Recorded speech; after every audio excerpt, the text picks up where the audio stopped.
तर ठाणे, रायगड, रत्नागिरी आणि सिंधुदुर्गात जोरदार पाऊस पडतोय। हवामान खात्याचा सतर्कतेचा इशारा देण्यात आलेला आहे। तर कोकण किनारपट्टीला हवामान खात्याने पावसाचा इशारा दिलेला आहे। सतर्क राहण्याच्या सूचना नागरिकांना करण्यात येत आहेत। ठाणे, रायगड, रत्नागिरी आणि सिंधुदुर्गात जोरदार पाऊस सुरू आहे।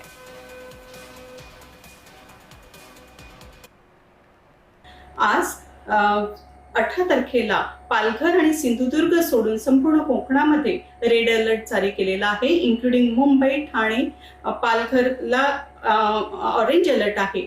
उद्यासाठी नॉर्थ कोकणासाठी मुंबई, ठाणे, पालघर, नाशिक, रायगडसाठी रेड अलर्ट जारी केलेला आहे। सोबतच फिशरमॅन वॉर्निंग सुद्धा इश्यू केलेली आहे की त्यांनी समुद्रामध्ये जाऊ नये।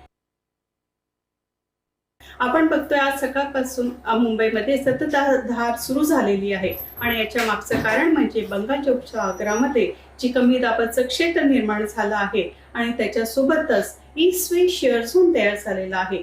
सायक्लॉनिक सर्क्युलेशन तयार झालेलं आहे। याचा संयुक्त प्रभाव म्हणून संपूर्ण कोकणामध्ये आपल्याला मुसळधार पाऊस बघायला मिळतोय। काही ठिकाणी अतिशय मुसळधार पाऊस सुद्धा दिसेल।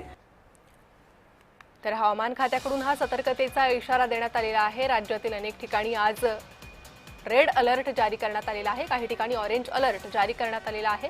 ठाणे, रायगड, रत्नागिरी आणि सिंधुदुर्गात जोरदार पावसाचा इशारा देण्यात आलेला आहे।